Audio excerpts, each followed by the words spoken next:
Podcast Network Asia.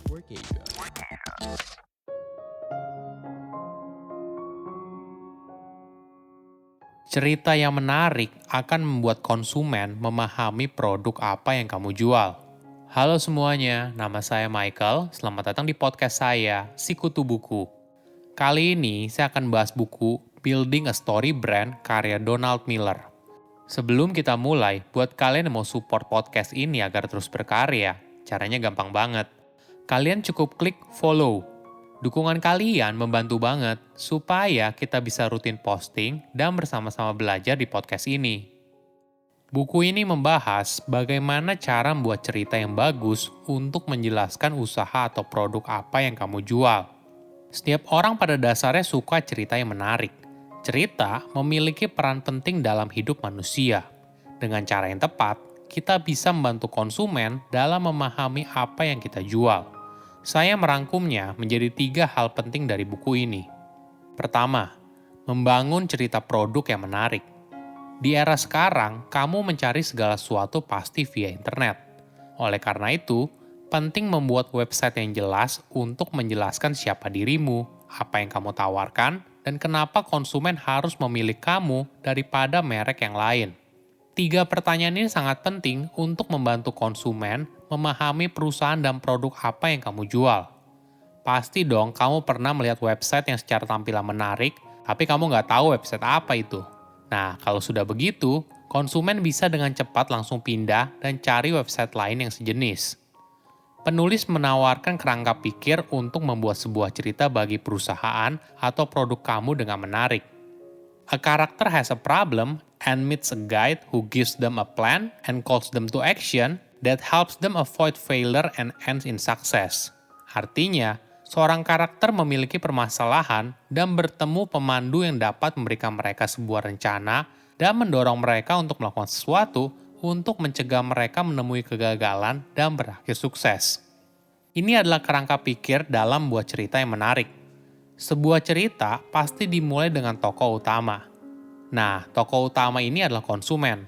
Coba cari tahu siapa mereka, apa yang mereka inginkan. Cerita biasanya dimulai dari apa yang diinginkan oleh tokoh utama, lalu sepanjang cerita berisi perjalanan hingga akhirnya kita tahu apakah tokoh utama mendapatkan apa yang dia inginkan atau tidak. Jika sudah, maka langkah selanjutnya adalah menemukan masalah.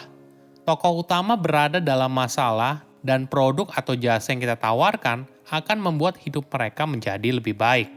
Fungsi kita adalah sebagai pemandu.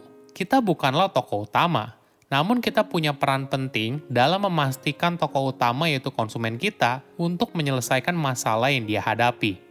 Jangan lupa juga, penting agar kita bisa memastikan kalau konsumen harus segera mengambil tindakan agar masalahnya bisa diatasi. Hingga akhirnya, tindakan yang konsumen ambil dapat menghindarkan dirinya dari kegagalan dan berakhir pada kesuksesan.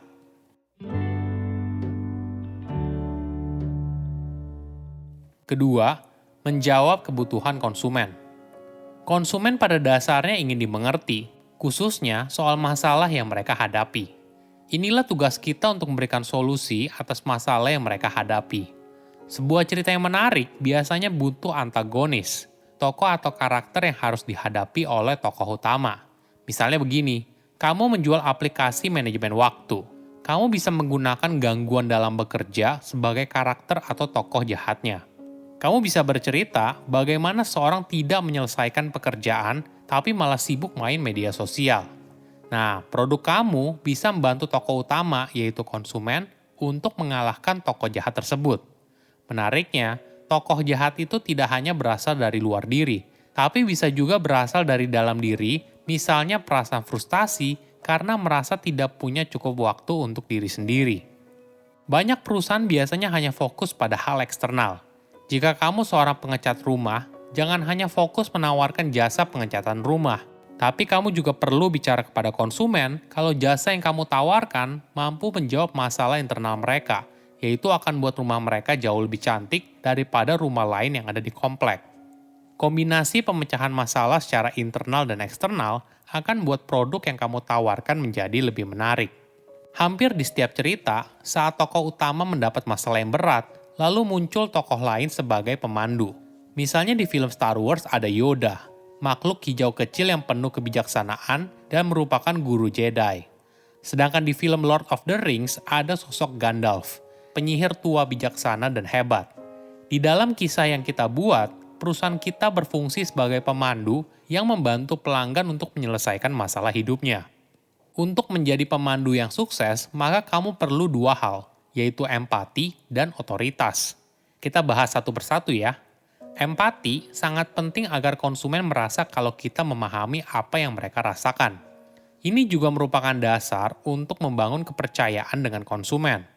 Selanjutnya adalah otoritas. Otoritas di sini artinya kamu menunjukkan diri sebagai perusahaan yang memiliki reputasi baik. Misalnya di website, kamu menuliskan 150.000 konsumen puas atas layanan yang kamu tawarkan. Lengkap dengan penghargaan yang sudah kamu miliki, testimoni beberapa pelanggan yang puas, dan sebagainya.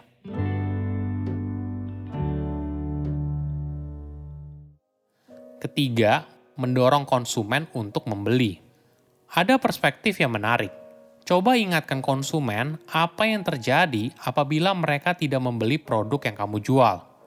Pada tahun 1979, ekonom perilaku manusia Daniel Kahneman menerbitkan sebuah makalah tentang apa yang mendorong seseorang untuk membeli. Dalam makalah tersebut, secara umum, kerugian jauh lebih menyakitkan bagi kita daripada kegembiraan karena mendapatkan keuntungan. Sehingga, rasa kehilangan dapat digunakan untuk mempengaruhi proses pengambilan keputusan calon konsumen. Inilah yang membuat kita lebih tertarik untuk menghindari kerugian daripada mengejar keuntungan. Bayangkan jika kamu menjalankan sebuah perusahaan asuransi. Inti dari asuransi adalah untuk menjaga dari potensi kerugian. Jadi masuk akal untuk menjalankan kampanye iklan yang menampilkan kerugian yang mungkin kamu alami. Lalu kamu menunjukkan bagaimana perusahaan asuransi kamu akan melindungi konsumen. Tadi sudah dibahas, kita memberitahu konsumen kerugian apabila tidak membeli produk yang kita jual. Nah, kita juga bisa memberikan perspektif yang berbeda, yaitu bagaimana produk kita bisa mengubah hidup konsumen atau memberikan nilai tambah dalam hidup mereka. Misalnya yang dilakukan oleh Nike. Perusahaan ini tidak hanya menjual sepatu atau perlengkapan olahraga yang berkualitas. Namun, Nike berbicara soal gaya hidup yang penuh dengan inspirasi dan pencapaian yang besar. Bagaimana caranya? Ada 3 strategi. Pertama, status.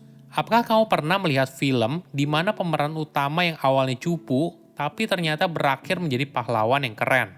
Narasi ini menunjukkan perubahan status yang dialami oleh si pemeran utama. Hal yang sama juga bisa kamu lakukan dengan cerita produkmu. Jadikan produkmu sebagai sebuah status yang bisa memberikan kebanggaan bagi konsumen. Kedua, menjadi lengkap. Buatlah sebuah cerita di mana produk kamu akan melengkapi hidup konsumen. Misalnya, kamu menjual sabun cuci piring. Ceritakan bagaimana produk kamu bisa membuat piring konsumen menjadi bersih dan hidup mereka jadi sempurna. Ketiga, pencapaian potensi diri. Strategi ini tidak bercerita kalau produk kamu sempurna atau produk kamu bisa membuat konsumen menjadi sempurna. Namun produk kamu bisa membantu konsumen menerima dirinya dan mencapai potensi di dalam diri. Misalnya kampanye Dove yang berjudul Dove Real Beauty bertujuan untuk membangun kepercayaan diri dalam wanita dan gadis muda kalau mereka itu cantik. Konsumen hanya membeli produk yang mereka percayai. Cerita yang menarik akan membantu konsumen memahami produk yang kamu jual.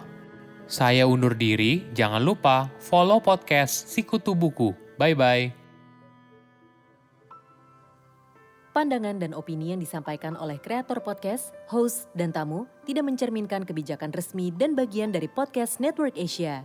Setiap konten yang disampaikan mereka di dalam podcast adalah opini mereka sendiri dan tidak bermaksud untuk merugikan agama, grup etnik, perkumpulan, organisasi, perusahaan, perorangan, atau siapapun dan apapun.